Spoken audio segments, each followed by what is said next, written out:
Bonsoir, bienvenue au webinaire d'Enertime. Pour ceux qui ne me connaissent pas encore, donc je m'appelle Gilles David et donc je suis le PDG d'Enertime. Alors, ce webinaire durera, à peu près 1 heure. J'essaierai d'être assez rapide, j'essaierai de répondre à vos questions. Les questions, vous pouvez poser des questions, tout le monde voit les questions posées, mais j'y répondrai directement, verbalement en fonction de vos demandes, mais à la fin du webinaire.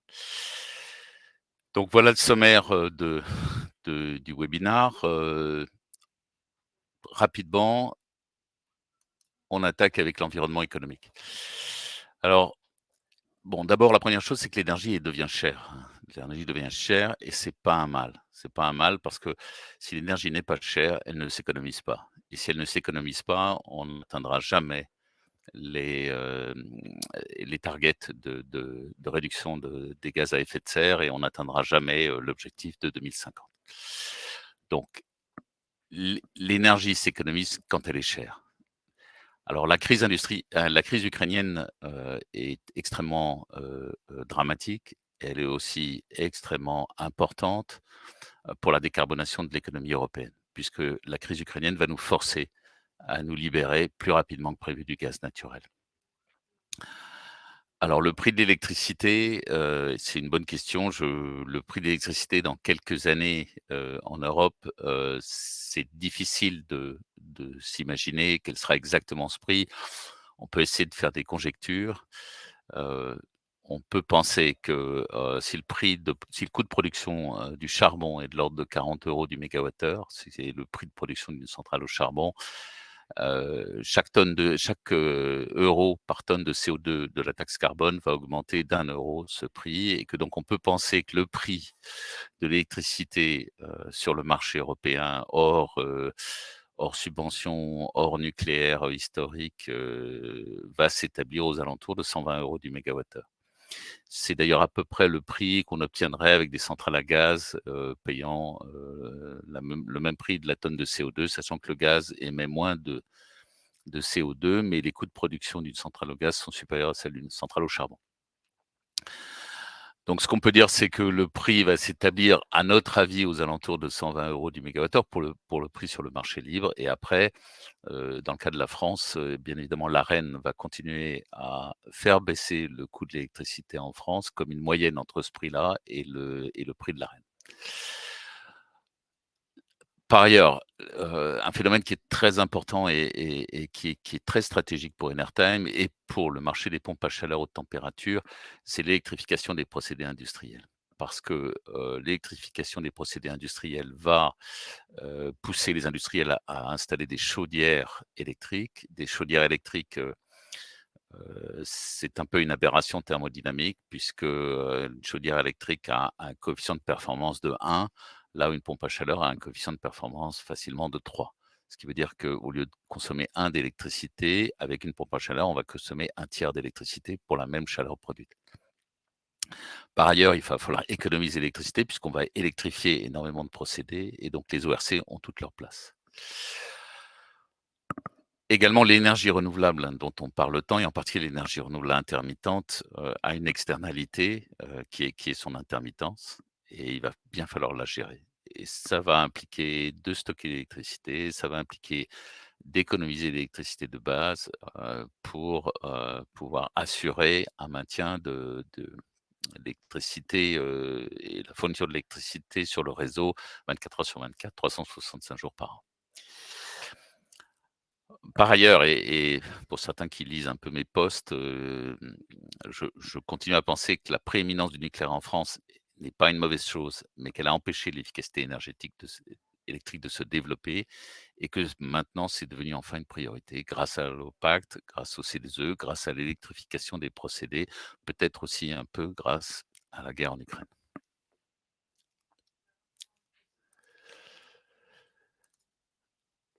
Alors, un monde qui change, le monde change effectivement rapidement et pour éviter qu'il ne change dans des proportions dramatiques, heu, il est clair que, des investissements très importants vont devoir avoir lieu, dans le domaine de l'énergie, et en particulier dans les énergies propres et dans l'efficacité énergétique. Et aujourd'hui, si on regarde, si on regarde les publications de l'IEA, donc l'Agence internationale de l'énergie, on voit que l'efficacité énergétique est là où l'accélération de l'investissement va être le plus fort. On estime donc pour, arriver à net zéro émission, c'est-à-dire NZ2 en 2030, ou en tout cas sur la courbe NZ2 en 2030, pour arriver en net zéro emission en 2050, il va falloir multiplier par 4 à peu près les investissements en efficacité énergétique. Alors, heu, beaucoup d'actionnaires se demandent, est-ce que les ORC c'est rentable? Est-ce que c'est pas rentable? Pourquoi c'est rentable ou pourquoi ça n'est pas rentable? Alors ce qu'il faut voir, c'est que le marché n'est pas un marché unique. Le marché de l'électricité est un marché extrêmement, variable, suivant les pays, et que les applications des ORC dans l'industrie ont des rentabilités extrêmement variables. Juste pour simplifier, voilà quelques paramètres qui font qu'un projet est plus rentable ou moins rentable en fonction de la puissance. Si vous avez une machine d'1 mégawatt et une machine de 5 mégawatts, vous n'avez pas du tout le même coût au mégawatt installé. Vous avez de l'ordre de 30 à 40 de différence. Si vous faites un projet en Thaïlande, c'est pas le même coût que si vous le faites en France. Vous allez avoir une différence significative qui est de l'ordre de à peu près 20 sur le coût global d'un projet, et peut-être encore si vous allez en Chine, vous allez encore avoir un coût inférieur. Est-ce qu'il faut financer la capture de la chaleur? C'est-à-dire, est-ce qu'il faut mettre des échangeurs, dans les fumées pour récupérer la chaleur, produire de l'huile thermique à haute température et alimenter l'ORC? S'il faut le faire, alors si l'ORC représente 100, la capture de la chaleur représente à peu près 150. C'est-à-dire que pour un ORC qui vaut 100, que vous devez, alimenter en chaleur, il va falloir que vous dépensiez en plus 150 pour l'alimenter en chaleur. Donc ça n'est pas du tout la même économie. Si vous avez déjà de la chaleur disponible, et la question par exemple est: quelle est la rentabilité d'un ORC dans un incinérateur? Dans l'incinérateur, la chaleur est disponible, vous n'avez pas besoin d'aller la chercher, elle existe sous forme de vapeur en général. Et deuxièmement, elle est non seulement disponible, mais en plus, elle réduit, si vous produisez de l'électricité, vous réduisez la TGAP, c'est-à-dire les taxes qui s'appliquent à l'incinérateur, parce que vous augmentez l'efficacité énergétique de l'incinérateur. Donc vous avez un double effet qui est bien meilleur que si vous êtes dans une application où il faut se payer tout le système. Et après la durée d'exploitation, si les usines tournent 8 000 heures par an, c'est parfait, et ça veut dire que l'ORC tourne 8 000 heures par an et que vous allez avoir un taux de disponibilité très élevé. Si l'usine ne tourne que 4 500 heures par an, vous n'aurez pas cette disponibilité et vous aurez donc des rentabilités plus faibles. Dernière chose, le prix de l'électricité payé par l'industriel. Aujourd'hui, un industriel en France va payer X d'Arenh. Les industriels qui nous intéressent sont des gens qui, en général, ont accès directement à l'Arenh, c'est-à-dire du nucléaire, historique qui sera, on ne sait pas combien, mais de l'ordre de 50 ou peut-être 55 € du mégawattheure, et le reste sur le marché. Par ailleurs, si c'est un électro-intensif, il va avoir, des primes à l'effacement, c'est-à-dire qu'on va lui donner de l'argent pour avoir la possibilité de l'arrêter pendant quelques jours par an, et les électro-intensifs, en général, reçoivent ce genre de prime. Et puis, pour ces électro-intensifs, en général, ils ne payent pas le transport, qui représente à peu près 15 € du mégawattheure. Donc, tout ça dépend quand même, du prix payé par l'industriel, et le prix payé par l'industriel n'est pas constant. Alors déjà en France, il n'est pas constant, mais alors quand on part à l'étranger, il y a d'énormes différences entre les pays. Et puis dernière chose, il y a les subventions à l'investissement comme les certificats d'économie d'énergie, ou les taxes évitées comme la TGAP sur les incinérateurs dont je vous ai parlé. Donc juste, pour expliquer, il y a pas un modèle unique d'ORC, il n'y a pas une rentabilité unique. On ça n'est pas, on n'est pas du tout dans la même situation que, des panneaux solaires, qui sont, à une latitude donnée, en Europe et qui vont tous recevoir à peu près la même quantité de soleil et vont coûter à peu près le même prix et donc vont générer de l'électricité toujours à peu près au même prix. Un ORC peut être extrêmement rentable comme il peut être, économiquement peu rentable en fonction, du site sur lequel on va l'installer. Alors,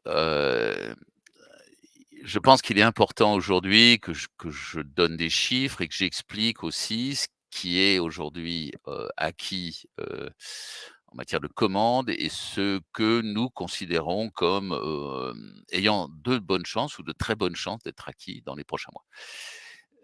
Il est toujours difficile de parler de ces choses-là. D'abord parce que, on ne peut pas expliquer, au monde entier, quels sont les projets sur lesquels on travaille au risque de se retrouver avec, nos concurrents et en particulier, on a un concurrent qui est très présent en Europe, qui est un Italien qui s'appelle Turboden et si j'explique à Turboden quels sont les projets sur lesquels je travaille, je mets Enertime en situation de forte concurrence par rapport à ce client qui viendra, essayer de nous prendre ces projets. Donc, en général, on est assez discret, mais Heu, aujourd'hui, je pense qu'on peut nous assez clairement expliquer quels sont les projets sur lesquels on a, maintenant on table notre prise de commande dans les prochains mois ou dans les 6 prochains mois. Il y a aujourd'hui un pipeline assez, rempli de projets en négociation exclusive et en particulier les 4 projets que nous développons en ce moment, sur des subventions de l'ADEME.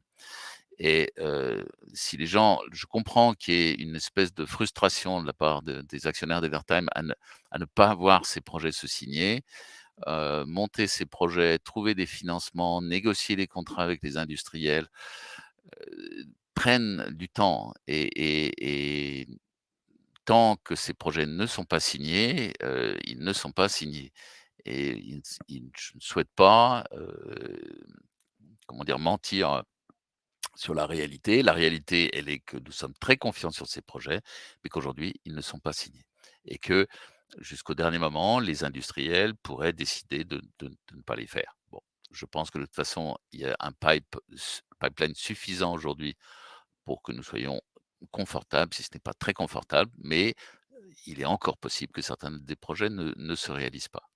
Toujours est-il qu'aujourd'hui, les 4 projets que nous avons avec l'ADEME sont en négociation et aucun de ces 4 projets n'est pour l'instant en difficulté et j'espère que nous aurons des bonnes nouvelles dans les prochaines semaines sur, au moins un projet et assez rapidement sur les autres.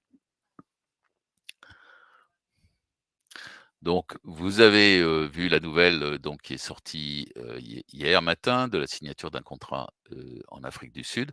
C'est un contrat, qui est important pour nous parce que c'est un contrat en fait dans la biomasse et pas dans la récupération de chaleur fatale. Mais en même temps, on parle toujours d'économie circulaire puisqu'on va récupérer un déchet d'une plantation en Afrique du Sud et faire de l'électricité avec. C'est une application qui est très intéressante, l'application des ORC qui est très intéressante.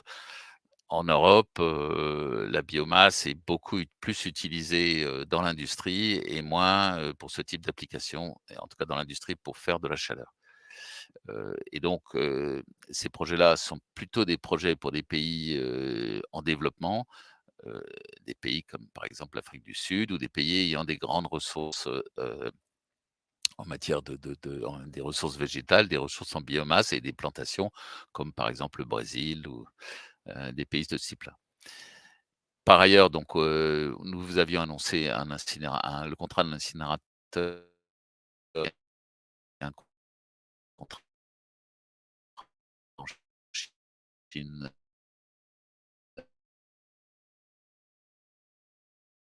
de contrats de maintenance puisque ces contrats de maintenance, deviennent de plus en plus significatifs, mais, restent encore aujourd'hui, comment dire? À une hauteur, disons de l'ordre de 10 ou même 5 du chiffre d'affaires, que nous pouvons espérer, dans les prochaines années. Mais, ce sont des montants qui grimpent chaque année puisque chaque année on a de nouvelles centrales, à opérer et à maintenir. Donc, aujourd'hui 2022, 4 projets, bien identifiés. Le 4e projet, nous allons sur le point de enfin, nous avançons bien sur ce projet comme sur les autres et nous allons faire des annonces à ce sujet. Les cimenteries sont avec les verreries, de très belles applications des ORC et sur lequel, nous pensons qu'il y a un énorme marché à l'échelle mondiale.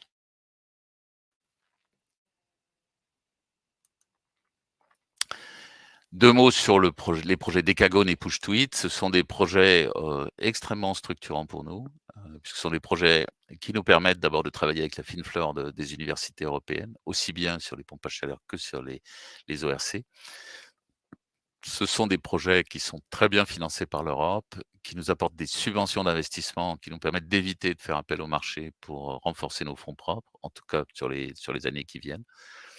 Et ce sont des projets qui vont nous permettre de prendre de l'avance sur nos concurrents, sur ces 2 technologies que sont, les pompes à chaleur et les ORC.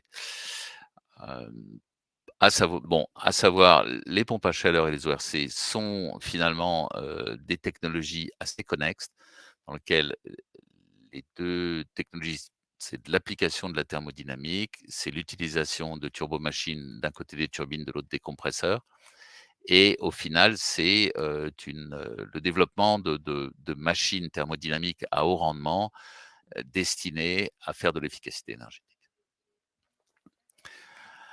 Donc je pense qu'il était important qu'on parle de ces projets, d'autant plus que, je vais essayer d'aller assez vite aujourd'hui pour pouvoir, prendre l'avion et aller en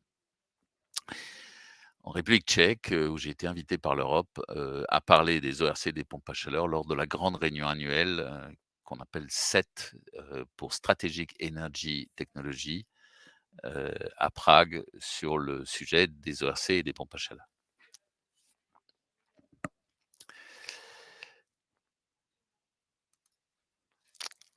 Alors, le financement de la société.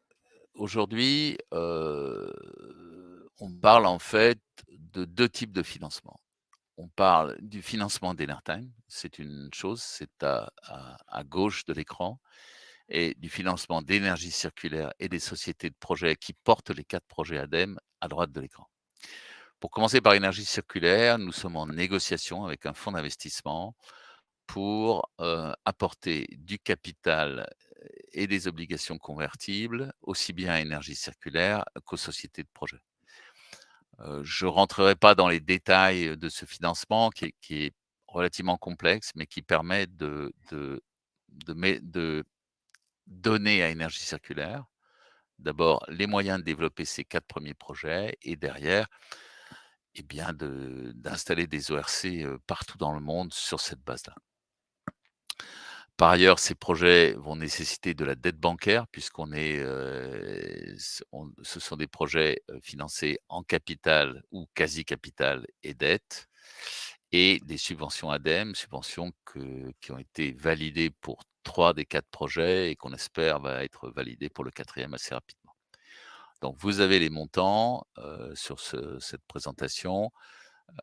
Ça représente des montants très significatifs et qui vont nous permettre de faire de ces projets, en fait, un des principaux tremplins du développement de la société. Côté Enertime, comme je vous l'expliquais, donc les subventions que nous avons obtenues sur les projets Decagon et Push to It, vont nous permettre, de ne pas avoir à faire appel au marché, pour recapitaliser Enertime dans les prochains mois et les prochaines années. Alors une partie de ce capital va, être amortie, enfin assez rapidement via des sociétés, via la construction d'un pilote, qui va nous obliger donc qui va nous permettre de tester, ces technologies ORC de grande, très innovantes et en même temps, à la fin des 4 ans, nous aurons amorti cette machine et en aurons vendu, nous l'espérons, pour un montant assez réduit, un peu symbolique, le pilote, à l'industriel chez qui nous allons, installer la machine. Donc ces subventions d'investissement nous permettent aujourd'hui, d'avoir, un capital, d'être très serein en matière de capital. C'est sûr que dans 2 ou 3 ans, ce capital va, s'amortir, enfin il va être, va nous obliger donc ou, à trouver du capital, mais à l'horizon, 2024 ou 2025 et ou bien sûr à générer en fait, des profits qui vont permettre d'améliorer les finances d'Enertem. Je pense que ce sera en majorité quand même, la voie des profits qui nous permettra aussi de ne pas avoir à faire appel au marché. Mais, pour l'instant, c'est toujours un peu difficile de lire dans une boule de cristal qui est comment, le marché va décoller. Le marché décolle, mais est-ce qu'il va décoller très, très vite? Et à ce moment-là, Enertime, aura, un carnet de commandes qui va accélérer, encore plus que ce qu'on prévoit aujourd'hui? Ou est-ce que, nos prévisions actuelles vont se réaliser? C'est difficile en ce moment de pouvoir dire, comment le futur sera fait. Par ailleurs, donc les C2E que nous allons obtenir sur les projets vont nous permettre en fait de réduire, le coût de ces projets, pour les sociétés de projets et donc de proposer aux industriels des tarifs extrêmement attractifs en matière de coût de production de l'électricité. Donc, ces 4 projets, enfin, dans le futur, nous n'aurons plus, je pense, de subventions de l'ADEME pour ce type de projet puisque elles sont arrivées seulement dans le cadre de ces plans de relance. Par contre, les C2E, est un mécanisme qui perdurera et qui vont nous permettre d'abonder en fait sur le prix de nos installations et donc de réduire le coût pour l'industriel. Heu, pour mémoire, aujourd'hui, ces C2E représentent de l'ordre de 25 ou 30 du coût d'investissement des projets.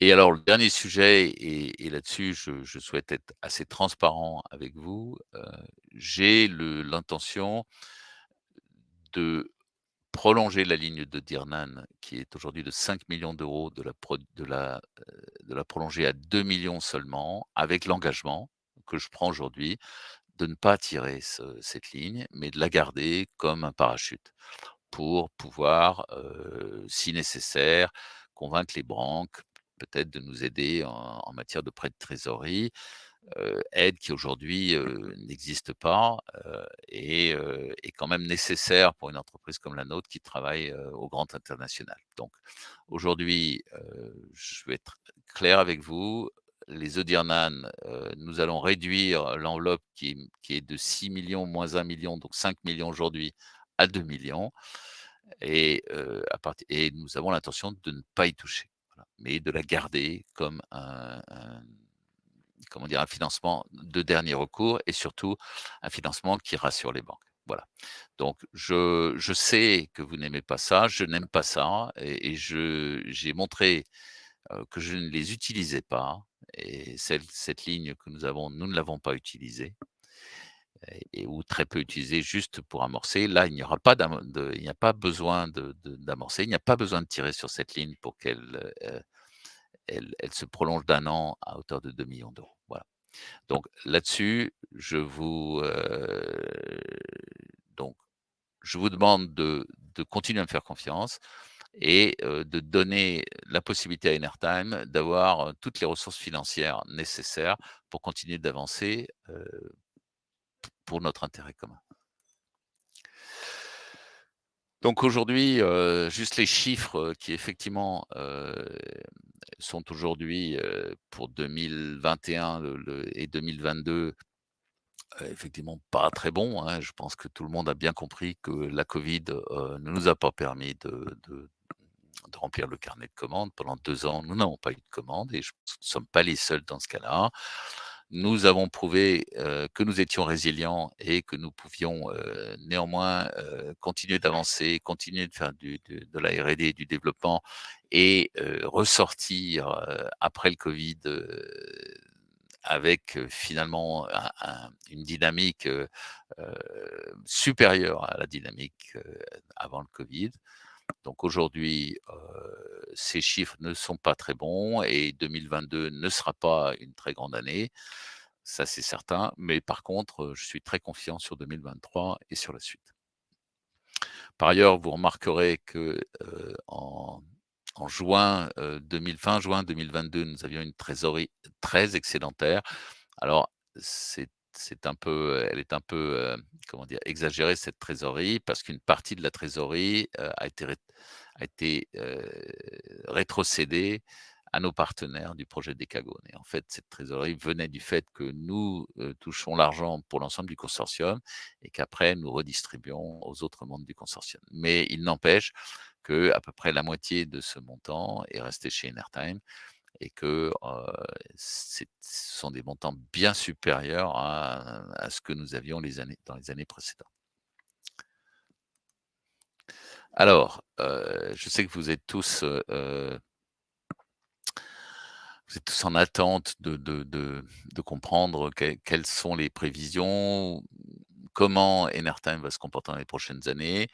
Je continue à vous confirmer que, mon objectif c'est d'être proche de l'équilibre en 2023. En ayant un chiffre d'affaires, supérieur à 10 millions d'euros, alors que nous sommes à 2 actuellement, avec, des projets, bien margés malgré effectivement une inflation qui aujourd'hui mange un peu des résultats, potentiels de ces projets-là. Mais, nous sommes très confiants sur la prise de commande, dans les 6 mois qui viennent et du fait que cette prise de commande va se traduire par un chiffre d'affaires bien supérieur aux années passées 2022 et des résultats qui devraient se rapprocher de l'équilibre. Et à partir de 2024, une activité, qui serait, potentiellement, profitable, puis très profitable. Alors, je pense que, pour ceux qui connaissent bien Enertime et qui l'ont vu, évoluer depuis plusieurs années, c'est la première fois que, je suis, capable d'annoncer ce type heu, de de développement très positif pour la société. Je pense que je n'ai jamais été, très, comment dire? Je n'ai jamais fait des prévisions de ce type-là aussi engageantes pour la société et pour moi. Je l'ai fait aujourd'hui parce que je pense que notre société est sur une très bonne pente. Donc, je n'ai pas fait la différence entre les différents marchés. Il est clair que ça sera essentiellement, des projets ORC pour les premières années, avec un ou 2 projets de stockage d'électricité, mais plus, pilotes en fait, liés à notre partenariat avec la société Stolect et des projets pompes à chaleur qui devraient, démarrer à partir de 2024-2025. Lorsque le projet Push to It aura, heu, créé la valeur que tout le monde attend de ce projet, qui va nous permettre de développer une technologie de pompe à chaleur haute température dont le marché a absolument besoin. Donc la stratégie pompe à chaleur à haute température, alors d'abord soyons clairs, les pompes à chaleur à haute température, c'est une technologie qui est, heu, comment dire? Qui n'est pas révolutionnaire dans le sens où, ce type de pompe à chaleur est tout à fait, constructible aujourd'hui par, des sociétés spécialisées dans les turbomachines et les machines thermodynamiques. Nous nous positionnons, nous comme d'autres, hein, et nos concurrents, il y en a c'est pas les moindres, c'est des gens comme Siemens ou L'énergie ou des acteurs de la pompe à chaleur, forte puissance et haute température et température moyenne, 80-90 degrés. Nous pensons que nous avons une carte à jouer, nous avons la flexibilité et les compétences, un mix de compétences en turbo-machine et de machines thermodynamiques qui font, que je suis très confiant sur notre capacité à vendre, à construire, concevoir et vendre des pompes à chaleur haute température sur le marché européen et sur certains marchés, en dehors d'Europe, sur lequel ce produit, nous semble extrêmement, compétitif vis-à-vis de solutions gaz naturel. Donc aujourd'hui, ces pompes à chaleur, elles n'existent pas parce qu'il n'y avait pas de marché. Il n'y avait pas de marché parce que quand vous produisez de la chaleur avec une pompe à chaleur qui consomme 1 d'électricité pour produire 3 de vapeur, eh bien, si l'électricité vaut plus que 3 fois plus cher que le gaz, ça n'a aucun intérêt. Et donc les pompes à chaleur jusqu'à il y a peu de temps, ne présentaient pas grand intérêt pour les industriels puisqu'elles n'apportaient pas économiquement un avantage par rapport au gaz naturel. tout ça, ça a changé. Heu, on veut économiser le gaz naturel, on veut électrifier les procédés et on électrifie les procédés en installant, essentiellement aujourd'hui des radiateurs électriques ou enfin des chaudières électriques ou des fours électriques. Ce qu'il faut savoir, c'est qu'une chaudière électrique, qui utilise de l'électricité pour chauffer par exemple de l'eau et créer de la vapeur, a un rendement de 1, une pompe à chaleur a un rendement de 3 fois meilleur et donc il n'y a absolument aucun débat économique sur le fait que les pompes à chaleur doivent remplacer, les chaudières à gaz. Et aujourd'hui, je pense que quand on regarde rien que le marché domestique des pompes à chaleur aujourd'hui en France, on voit très bien qu'il y a un boom depuis à peu près 1 an, qui est absolument phénoménal et on trouve le même en Europe. Donc une pompe à chaleur, c'est quoi? Bah, c'est un radiateur, c'est un système de chauffage électrique qui consomme 3 fois moins, qu'un radiateur électrique à effet Joule. Ce qu'on appelle aussi, pour certains grille-pain, mais enfin ce ne sont pas des grille-pains puisqu'on parlera de chaudière électrique de plusieurs mégawatts. Mais aujourd'hui, les pompes à chaleur, c'est la solution et je suis invité, par l'Europe à parler à Prague demain pour parler pompes à chaleur. Donc l'Europe met 3 milliards sur la table avec l'Innovation Fund qui sera, pour lequel ils attendent des offres en mars. En France, le mécanisme de C2E, qui sera appliqué aux pompes à chaleur est en discussion. En tout cas, le mécanisme spécifique pour les pompes à chaleur est en discussion actuellement, avec le pôle national C2E et la DGEC et la T2E. Nous pensons, que cette technologie sera fortement aidée, en particulier en France, où l'électricité étant relativement décarbonée, les pompes à chaleur, permettent de remplacer avec beaucoup d'avantages le gaz naturel et remplacer les chaudières électriques. Donc nous préparons par ailleurs des dossiers, au moins un dossier à remettre, à l'appel à projet de l'Innovation Fund en mars de l'année prochaine et nous avons été incités par l'Europe à le faire. Parce qu'on peut pour donner quelques éléments en valeur, 50 térawattheures de gaz à économiser en France sur les 130 térawattheures consommés dans l'industrie, c'est 10 gigawatts de pompes à chaleur installées, soit un marché de l'ordre de 3 milliards d'euros. Notre projet Push to Heat est tout à fait exemplaire. Il arrive à point nommé, puisqu'il arrive au moment où l'Europe a besoin de pompes à chaleur et nous pensons, grâce à ce projet, avoir une longueur d'avance. Donc après, juste en 2 mots, vous avez ici, une pompe à chaleur à 2 étages, typiquement, pour les températures que nous visons, nous cherchons principalement à fournir des pompes à chaleur à 2 étages et alors les 2 étages, pour nous se feront avec des compresseurs hermétiques, tels que montrés côté droit, en bas de la slide. Ça, bien sûr, c'est une vue, d'ordinateur, hein, ce n'est pas le vrai compresseur que je ne souhaite pas montrer ici puisque ça serait, bon d'ailleurs ça on ne montrerait pas grand chose puisque ce serait juste une coque et ou, pour les grosses pompes à chaleur au-delà d'une certaine puissance, des compresseurs, non hermétiques, montés sur des réducteurs et donc ces 2 technologies sont disponibles, chez Enertime et nous attendons à, un déploiement, alors d'abord mesuré parce que, il y a encore des points à développer, grâce à Push to It et donc nous ne souhaitons pas aller vendre des machines qui auraient des problèmes au démarrage et donc nous allons vendre des machines, mais dans des programmes un peu particuliers qui nous laisseront le temps d'appliquer les résultats du projet Push to It. Alors les turbines de détente de gaz naturel. Alors, certains de vous qui regardent mes tweets et mes articles dans LinkedIn, trouvent que je suis parfois un peu pessimiste. Alors je ne suis pas pessimiste avec l'environnement français, j'essaye simplement de le faire bouger et il faut aujourd'hui, que, l'administration, l'ADEME, la DGEC, soient sensibilisés au fait que, il reste encore des freins, à l'efficacité énergétique électrique en France et à la production d'électricité sans CO2, partout sur le territoire, avec des technologies 100 françaises qui sont très compétitives dans la mesure où on les aide correctement et les turbines de détente de gaz, sont un très bon exemple qui aujourd'hui n'est pas une priorité pour Enertime parce que, heu, il n'y a pas encore assez d'intérêt pour ce type de technologie, dans l'administration et donc il y a un travail à faire pour convaincre, qu'il faut aider ce type de technologie.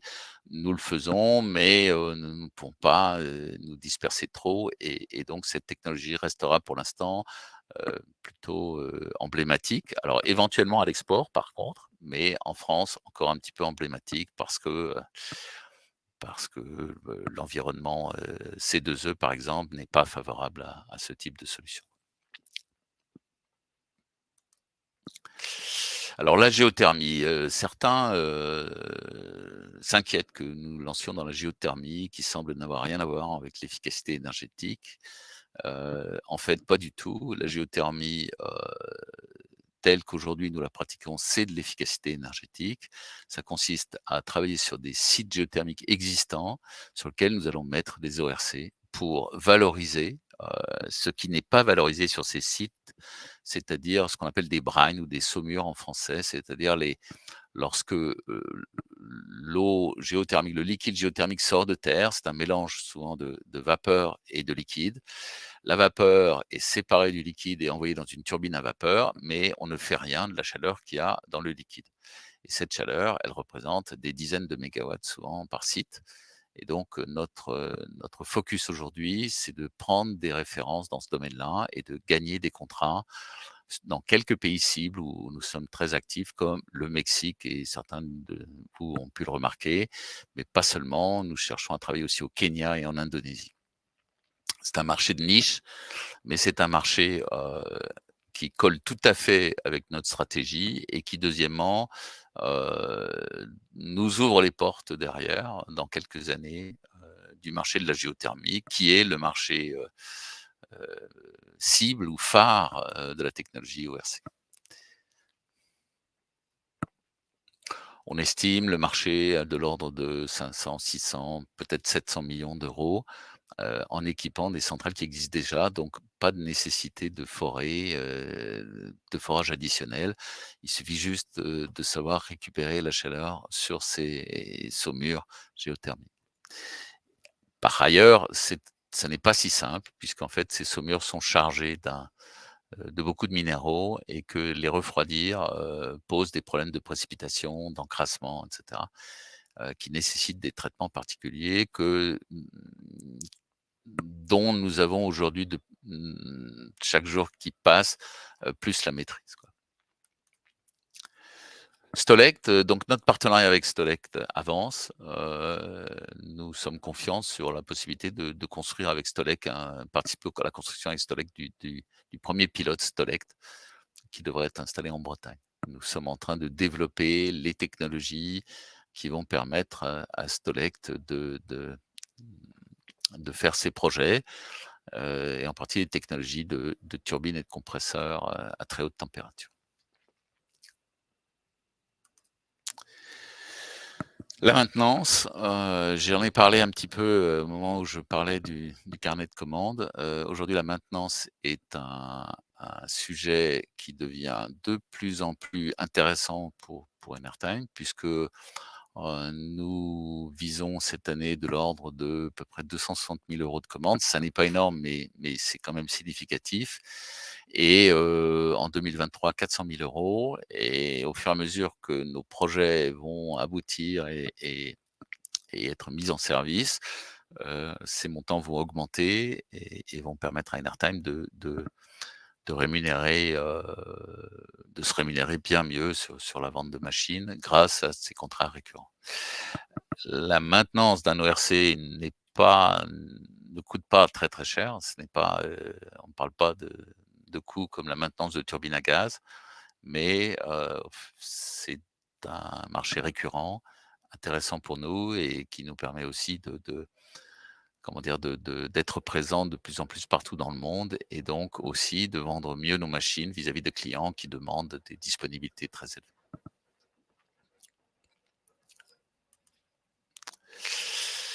Et je vais conclure là et après je répondrai à vos questions parce que, je suis si j'ai vu qu'il y avait beaucoup de questions qui étaient posées et je vais essayer de tout y répondre.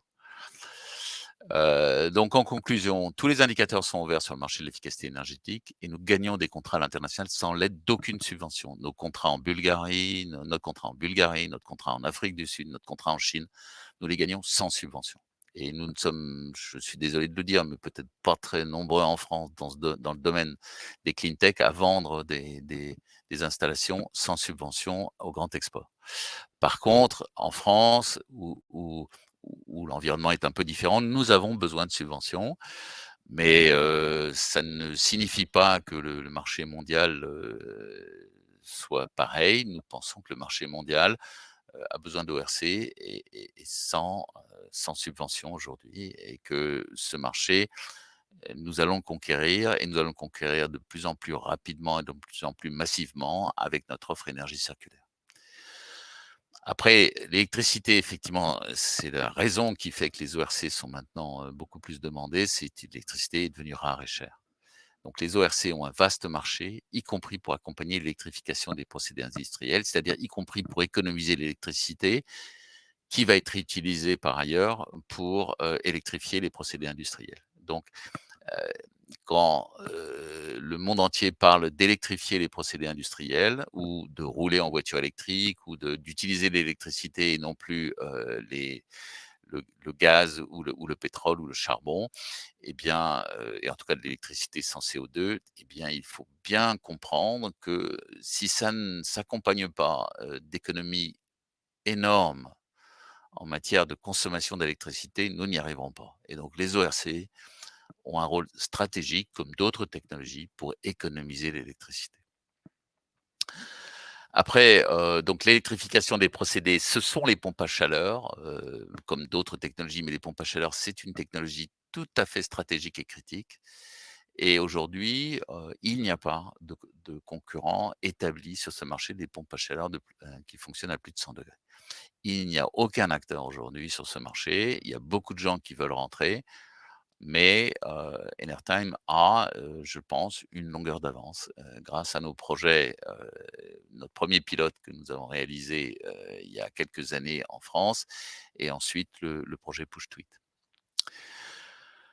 Après donc, Push-to-It et Decagon sont lancés, nous allons faire de l'innovation encore plus qu'avant et cette fois-ci bien financée par l'Europe et nous avons maintenant une visibilité au niveau européen, tout à fait unique puisque nous sommes appelés à parler au SET-Plant qui est la grande réunion, annuelle de l'innovation en matière d'énergie en Europe.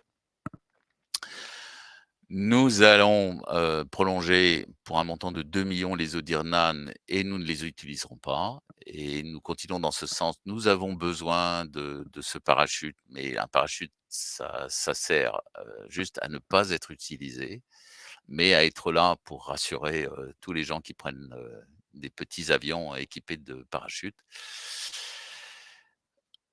Nous, sommes en bonne voie de financer Énergie circulaire, je l'espère pour la fin de l'année et sommes confiants sur les 4 projets en développement en France qui n'ont pas de raison aujourd'hui de ne pas se faire. Même si ça prend du temps, tous les projets en France prennent du temps, ça n'est pas une nouveauté, il y a beaucoup d'études à faire, il faut monter les financements, Heu, il faut passer beaucoup de temps avec l'industriel pour être bien sûr qu'on répond à ses attentes, mais je n'ai pas aujourd'hui de raison de penser, que ces projets ne se feront pas. Nous allons attaquer, l'efficacité énergétique des centrales géothermiques existantes, comme on l'a fait au Mexique, dans d'autres pays et derrière, l'ambition, c'est bien évidemment d'installer des machines. Ce sont des très gros projets à l'échelle d'Enertime. Nous aurons la capacité, le chiffre d'affaires et les ressources financières dans quelques années, de les réaliser. L'objectif de 200 € de facturation, pour la maintenance, que je m'étais fixé est atteint et nous visons 400 € en 2023. L'année 2022 restera difficile, je suis conscient de cela et je pense que nous n'avions pas tellement de moyens de trouver les contrats, avant, 2022. 2021 était encore, extrêmement affecté par le covid, mais je pense que 2023, sera une bonne année et les années d'après seront des bonnes années. Voilà, alors, je vais essayer de vous répondre maintenant sur toutes vos questions, en commençant par la première, hein, enfin celle qui a été posée le plus tôt. Alors, le prix du carbone, c'est intéressant. Chaque, euro sur la tonne de CO2, c'est 1 € de plus sur les centrales au charbon. Donc c'est assez facile. Si, la tonne de CO2 vaut 200 €, l'électricité produite par les centrales au charbon sur le réseau européen vaut 240 € et à ce prix-là, à mon avis, elles ne tourneront pas très longtemps. Heu, les centrales à gaz, c'est un peu moins dur. Je pense que c'est à peu près un ratio de, alors je connais pas exactement la valeur parce que pour l'instant, ça a moins d'impact que sur le charbon, mais c'est peut-être 0,5 €, enfin disons 0,5 € d'impact sur le prix, le mégawattheure électrique gaz, pour 1 € de taxe carbone. C'est-à-dire que peut-être que si, la taxe carbone est à 200 €, le prix de l'électricité d'une centrale cycle combiné gaz sera aux alentours de 160 €. Mais toujours est-il que la chaque, euro, de la taxe carbone, c'est un impact très fort sur le prix de l'électricité et donc le prix de l'électricité va monter, c'est certain, et a déjà beaucoup monté. Alors il montera moins en France, grâce à l'Arenh, puisque l'Arenh, finalement, l'État possède, enfin va posséder bientôt EDF et ses centrales nucléaires et que donc l'État va faire en sorte de fournir de l'électricité, pour une part moins chère. C'est-à-dire que de l'ordre de peut-être 70 de l'électricité qui sera fournie aux industriels, aura pour origine le nucléaire et donc des prix, relativement intéressants. Mais, le reste, les 30, il faudra que les industriels les trouvent sur le réseau et là, bah, il faut qu'ils paieront les prix du réseau, quoi, qui sont des prix de marché. Donc taxe CO2, je suis très, très favorable à la taxe CO2. Pour moi, c'est la bonne manière de décarboner l'industrie mondiale. Alors, le bilan positif, donc l'objectif, c'est que l'année prochaine, nous soyons à l'équilibre. Alors, je vais me battre pour ça, toute l'équipe d'Enertime va se battre pour ça. Je suis confiant que si tout se passe comme ça doit se passer, nous serons à l'équilibre, avec un chiffre d'affaires à minima de l'ordre de 10 millions d'euros. Alors que mentir à Airtime pour devenir un grand? Un peu de temps, un peu de temps et donnez-nous encore un peu de temps et je pense qu'Airtime, sera, peut-être, l'Alstom du 21e siècle, peut-être. Alors c'est peut-être un peu immodeste de dire ça, mais je pense que nous avons tout, maintenant pour réussir et pour réussir à l'échelle mondiale. Réussir en France, quand on développe des technologies comme les nôtres, ça ne peut pas marcher. Ça ne peut pas marcher. Le marché français est beaucoup trop petit, pour que, et non pas que ce soit un mauvais marché, ou c'est juste qu'il est trop petit pour que des technologies comme celles que nous développons, puissent trouver, vraiment, leur marché et leur qualité. Puisque si vous faites, 1 ORC par an, vous ne risquez pas de devenir un fournisseur majeur d'ORC. Vous devez faire 10, 15, 20 ORC par an minimum, faute de quoi vous serez toujours un outsider. Alors, le nombre d'ORC livrables par an. Alors nous, notre stratégie, aujourd'hui pour grandir, et aussi la stratégie, je dirais commerciale, c'est de s'intéresser à l'efficacité énergétique et moins à la géothermie. Aujourd'hui, ce qu'il faut savoir, c'est que dans les ORC, les entreprises qui font des gros chiffres d'affaires, c'est plus la géothermie que l'efficacité énergétique. Bon, nous, on pense que l'efficacité énergétique a un énorme potentiel, quasiment, vierge et que c'est là où il faut aussi qu'on mette le maximum de moyens. Il faut voir aussi que nous fournissons dans ces projets ORC, nous fournissons l'ORC qui représente à peu près 30 à 40 du prix d'un système complet, mais nous fournissons aussi tout le reste. C'est-à-dire que l'idée, c'est de devenir un fournisseur clé en main de solutions. Puisque c'est assez compliqué. Alors c'est beaucoup plus facile dans la géothermie, mais dans l'efficacité énergétique industrielle, si vous ne fournissez pas, toute l'installation et garantissez pas toute l'installation, vous n'êtes pas très crédible et l'installation, ça veut dire aussi bien la capture de chaleur que l'ORC lui-même.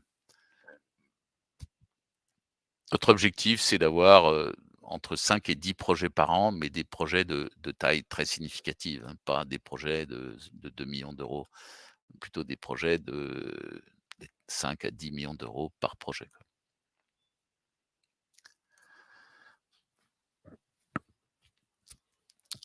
Alors,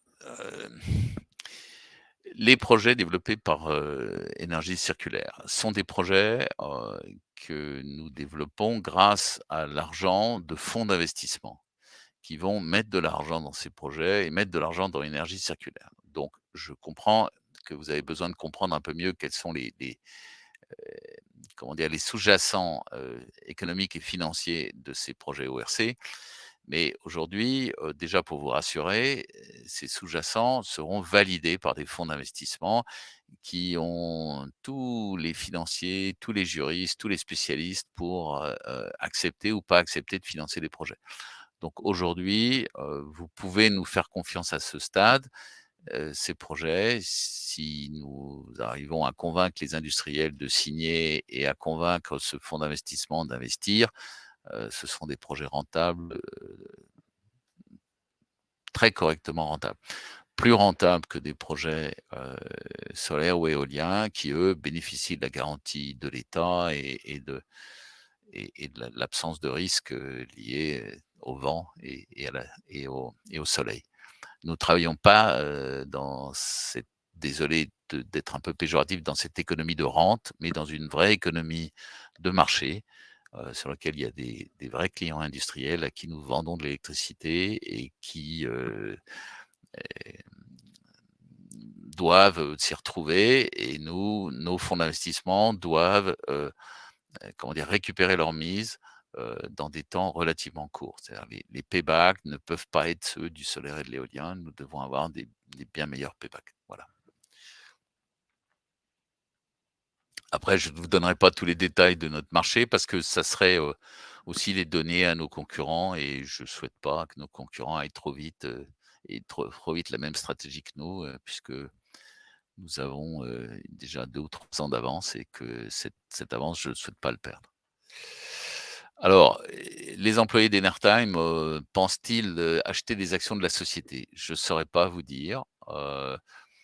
Je suis en train de réfléchir à, peut-être moi-même acheter des actions de la société, heu, quand et si j'ai ce qui devrait arriver, j'aurai accès, à, un peu de capital parce que très franchement, je n'ai pas d'autre capital que celui que j'ai mis dans Enertime, et l'endroit où je réside. Bon et donc je je considère que l'action d'Enertime est sous-cotée et je suis intéressé à, si je le peux effectivement, pourquoi pas, à acheter des actions d'Enertime.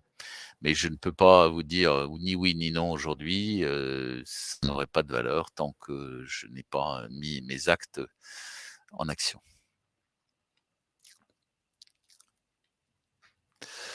Alors, est-ce qu'il y a des fonds d'investissement qui ont d'importantes positions dans le capital? Non, il n'y a pas de fonds d'investissement qui a d'importantes positions dans le capital et je pense que les baisses qui ont lieu récemment sont liées peut-être hem, au départ, d'un certain nombre de fonds d'investissement qui, nous ont accompagnés très longtemps et qui sont en train de s'alléger. Bon, je peux pas leur en vouloir pour ça, ils nous ont aidés très longtemps. Je pense que c'est un peu dommage, s'ils avaient attendu un peu, peut-être qu'ils Ça aurait, ils auraient plus pu valoriser leur investissement, mais en même temps, je ne suis pas, voilà, je ne suis pas dans leurs petits papiers et nous ne communiquons pas, pour des raisons bien évidentes comment dire? De confidentialité qui fait que je ne peux pas, trop, vous parler de ça. Mais je pense que ça n'est pas, comment dire? Il n'y a pas je ne vois pas aujourd'hui, de nouveaux fonds entrer pour l'instant. On va faire des roadshows, on va présenter la société à des investisseurs de, small et mid cap de la place de Paris. Je pense qu'on trouvera des fonds intéressés. Je le souhaite parce que je souhaite avoir un actionnariat, en partie de fonds d'investissement avec qui je puisse, non pas forcément échanger, mais au moins avoir une certaine stabilité. Mais en dehors de ça, je peux pas trop vous en parler parce que j'ai pas d'informations à ce sujet-là et si j'en avais, je n'aurais pas le droit de vous les donner.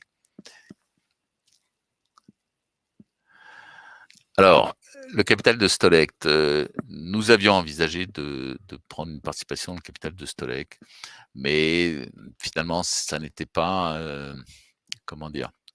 Ça n'aurait pas été décisif pour le financement de Stolect. Ça aurait représenté, quelques pourcents, des actions de Stolec et ça n'était pas, ça n'apportait pas forcément de la valeur ni pour les actionnaires d'Enertime, ni pour Stolec. Mais, nous sommes tout à fait, derrière Stolect et nous si nécessaire, nous aiderons Stolec.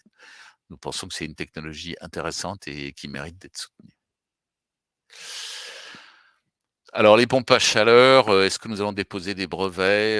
Je ne sais pas encore. Sûrement, mais je pense que les brevets ne sont pas forcément une solution, tout à fait miracle pour notre activité. Les brevets, c'est aussi le risque de se retrouver, avec, des concurrents, qui comprennent un peu ce que vous faites et nous n'avons jamais été attaqués, par, des industriels possédant un brevet, qui prétendraient que nous les avions copiés et nous n'avons jamais attaqué personne dans l'autre sens. Donc, je pense que les brevets, c'est intéressant, mais c'est plus un signe d'innovation qu'une vraie protection ou contre, contre du piratage, intellectuel, quoi. Alors, stabiliser le cours d'Enertime. Le cours d'Enertime, il se stabilisera, quand, nous allons montrer que nous prenons des commandes et que nous gagnons de l'argent et que nous allons grandir et que nous allons devenir un acteur majeur des clean tech en France et dans le monde. Maintenant, je ne sais pas, je ne suis pas dans la peau des gens qui vendent. Je n'ai pas vendu d'actions d'Enertime et d'ailleurs si j'en avais vendu, je l'aurais déclaré. Et comme je vous l'expliquais, je réfléchis à plutôt acheter des actions à une valeur qui me paraît faible. Mais ne prenez pas ça comme, comme une affirmation que je le ferais puisque si je ça serait illégal de laisser penser que c'est ce que je vais faire ou pas faire. Je pense que l'action n'est pas chère, mais je regrette ça mais je pense que ça ne durera pas. Je pense que ça ne durera pas.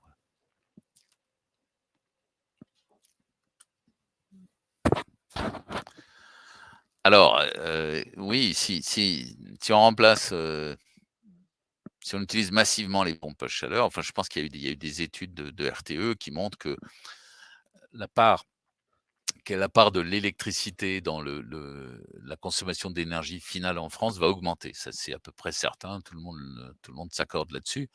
Alors de combien? Ça, c'est difficile de savoir. Je pense que ce sera très significatif et et je pense aussi que le nucléaire, nouvelle génération n'arrivera que dans 15 à 20 ans. Et donc, il y a 20 ans, pendant lesquels il va falloir faire d'énormes efforts. Et nous pensons que les technologies qu'Enertime développe vont permettre à la France et à l'Europe de faire une partie de ces efforts.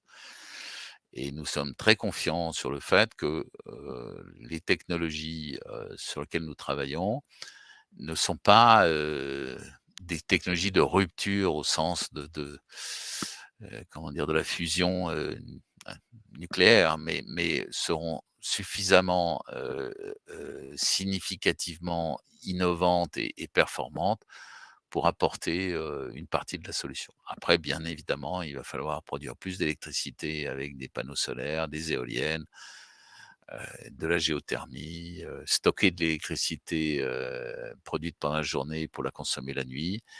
C'est pour ça que nous investissons du temps et des ressources, dans Stolect et nous pensons que, c'est un vrai sujet et nous ne pensons pas que les batteries lithium-ion soient la solution du stockage d'électricité, même, journalier. C'est une très bonne solution pour la mobilité, mais ça n'est pas une solution pour stocker de l'électricité intermittente pendant, des heures et des heures pour pouvoir, la rendre, à à minuit alors qu'elle a été produite, à 2 heures de l'après-midi. Voilà. Et c'est donc pour ça que nous nous intéressons à Stolect. Alors la maintenance, non, pour l'instant, on n'a pas ambition d'aller faire de la maintenance sur des machines qui sont pas fournies par Enertime, mais pourquoi pas, bon, je pense que, les clients, en général, essayent de réserver aux fournisseurs d'origine, la maintenance pour des raisons aussi de pérennité, d'amélioration de la technologie qui fait qu'ils préfèrent être en relation avec le fournisseur plutôt qu'avec des pirates. Voilà. Quand j'appelle pirate, des c'est un terme consacré dans les turbines à gaz, par exemple, à l'époque où j'étais chez Alstom et les pirates, c'était ceux qui fabriquaient des ailettes de turbines à gaz, heu, pour des turbines, Alstom ou General Electric, mais qui étaient pas fabriquées ni par Alstom ni par General Electric. Mais bon, ça, c'est pour l'instant, on n'en est pas là, quoi.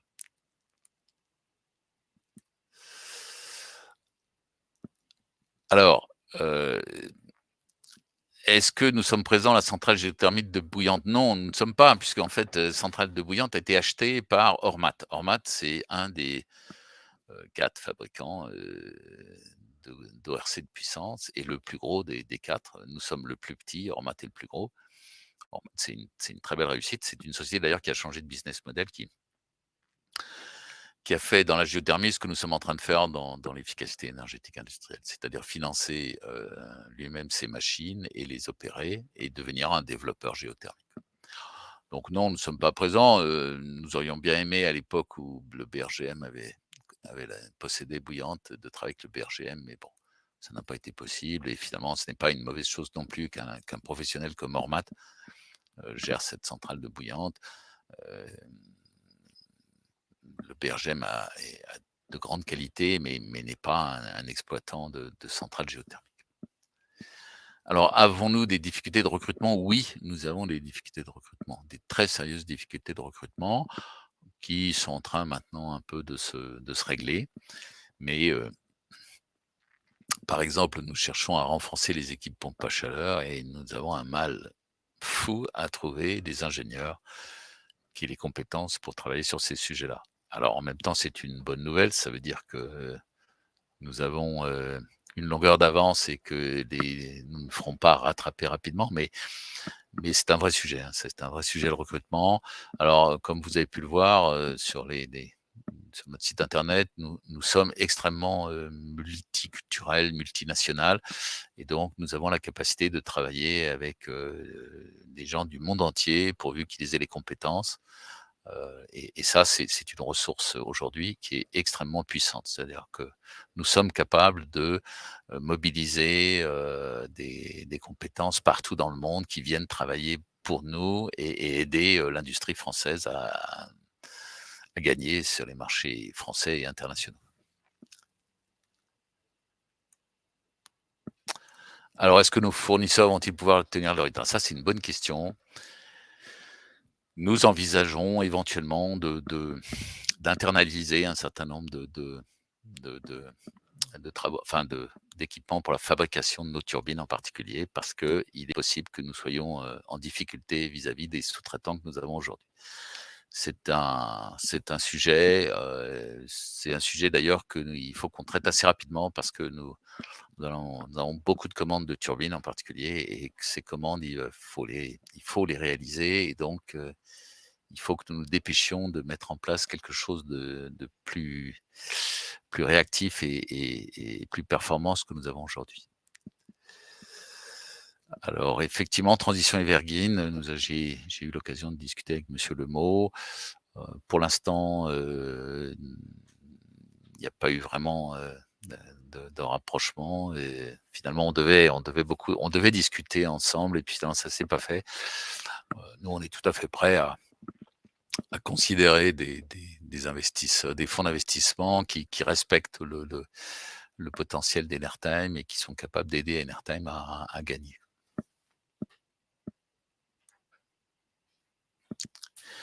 Alors la présentation vous sera envoyée, elle sera de toute façon, cette vidéo sera disponible, sur YouTube et la présentation sera disponible sur notre site internet aussi. Donc vous aurez tous les éléments, mais nous ferons en sorte de vous envoyer tous les gens qui se sont inscrits recevront une présentation.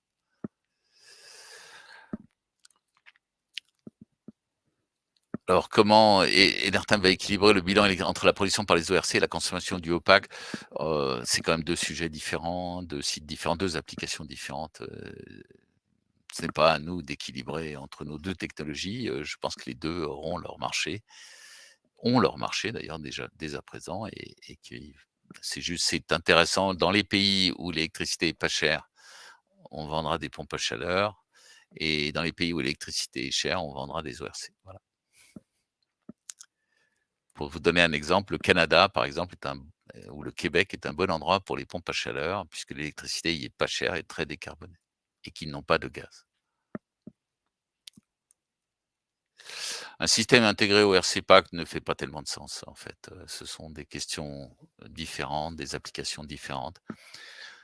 Alors, il y a un concept alors c'est pas tout à fait vrai, il y a un concept qu'on a développé avec Pôle Énergie dans les Hauts-de-France, qui est un concept intéressant, mais qui a plus valeur de symbole pour expliquer qu'il vaut mieux, lorsqu'on a de la chaleur dans une usine, faire de l'électricité avec, transporter cette électricité avec le réseau pour alimenter une pompe à chaleur, que d'essayer de transporter cette chaleur avec un tuyau dans le sol. Heu, les réseaux de chaleur, ça coûte horriblement cher. C'est intéressant quand les réseaux ne font pas plus d'un certain nombre de kilomètres ou par mégawatt ou dizaines de mégawatts transportés, mais dans la majorité des cas, les usines sont beaucoup trop loin des réseaux de chaleur et il vaut mieux à ce moment-là, faire de l'électricité avec cette chaleur et transporter l'électricité avec le réseau électrique. Le réseau électrique, a un pouvoir de mise en concurrence, des technologies, bien supérieur, aux réseaux de chaleur. Les réseaux de chaleur ce sont des monopoles en fait et qui ont leurs avantages, mais qui ne sont pas, à mon avis, la seule solution et souvent pas la bonne, voilà. Mais après nous on est tout à fait pour les réseaux de chaleur quand ils font sens et là, bien évidemment, ils sont prioritaires. Voilà, je vais vous laisser parce qu'il faut que je prenne un avion pour aller à Prague justement et y parler demain. Je vous remercie beaucoup d'avoir été là, d'avoir été nombreux. Je referai un webinar dans 2 mois, en janvier pour vous parler de l'avancement des différents projets que nous avons. Je vous remercie de la confiance que vous avez, apportée à Enertime en achetant des actions d'Enertime ou pas, mais en tout cas en écoutant mon webinar ou notre webinar puisque ce n'est pas le mien, c'est celui de toute l'équipe d'Enertime. Merci beaucoup et puis, bonne soirée, bonne fête de Noël, si je ne fais pas de webinar avant, ce qui est probablement le cas et à bientôt pour, une entreprise qui va grandir dans les prochaines années et qui va vous étonner, je pense. Merci, au revoir.